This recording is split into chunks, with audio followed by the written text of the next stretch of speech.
శుభములు కలుగు నీకు. అక్క, ఇది జరుగుతుందంటావా? జరగచ్చు, జరగకపోవచ్చు, కానీ నేను చెప్పిన మాట మాత్రం జాగ్రత్తగా గుర్తుపెట్టుకో. అలాగే అక్క. సునైనా, ముందు నువ్వు ఆ భయం వదిలే. నువ్వు చెప్పిందంతా విన్న తర్వాత భయం లేకుండా ఎలా ఉంటుందక్క? అంటే భయంతోనే ప్రణయ్ తల పగలగొట్టావా? భయంతోనే నిఖిల్ని పాతి పెట్టావా? సారీ అక్క. ఇట్స్ ఓకే, ధైర్యంగా ఉండు.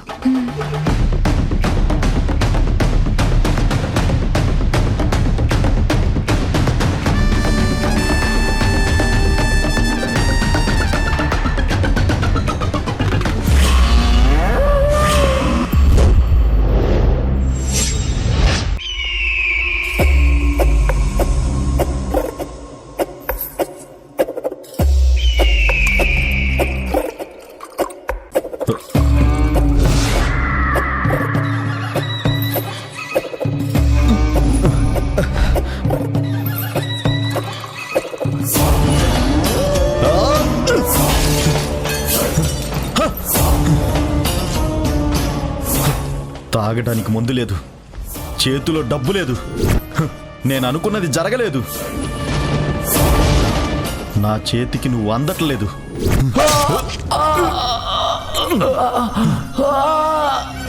నా క్లోజ్ ఫ్రెండ్ని నా చేతిని చంపుకునేలా చేసావు కదే. ఇప్పుడు నన్ను పట్టించేద్దామని ప్లాన్ చేస్తున్నావా?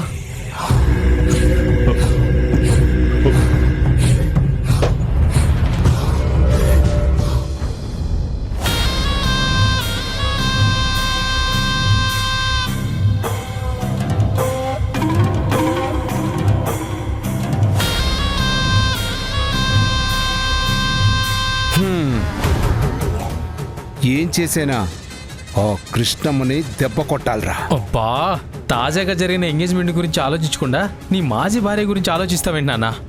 రే, నీకు రేఖతో పెళ్లి జరిగినా దాని అంతిమ లక్ష్యం కృష్ణమ్మ బాధపడటమే కదా. అదేలాగండి? వీడికి రేఖతో పెళ్ళవ్వాలంటే చరణ్ ఏం చేయాలి? మళ్ళీ వారాయితో జతకట్టాలి. కోరుకున్న వాణ్ణి వారాయి తనుకుపోతే రేఖేం చేస్తుంది? తల్లి బుర్ర తినేస్తుంది. మరి తల్లి ఏం చేస్తుంది? తన ఇంట్లో ఉన్న కృష్ణమ్మ కూతురు మీద ప్రతాపం చూపిస్తుంది. అప్పుడు కృష్ణమ్మ ఏం చేస్తుందిరా? ఏడవకుండా అక్కడ నిశ్చితార్థం ఆగిపోతే ఇంక వారాహి చరణ్ గారిని తన్నుకుపోయే గ్యాప్ ఎక్కడుంటుంది నాన్న? రే కొడకా, తాళి కట్టాక కూడా తన్నుకు చచ్చి విడిపోయి ఇంకో పెళ్లి చేసుకున్న రోజులు రా ఇవి. నిశ్చితార్థమైన జంటని విడగొట్టలేమా? లాభం లేదు. నేను ఎంత ప్లాన్ చేసినా మీరు పై ప్లాన్ వేసి ఎస్కేప్ అయిపోయారు.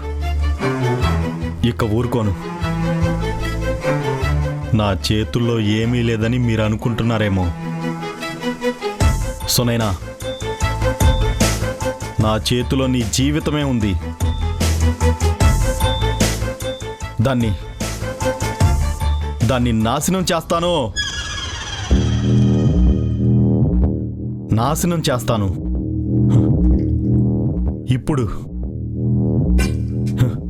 ఇప్పుడే నీ జీవితాన్ని ఇంకొకరి చేతిలోకి పంపిస్తాను.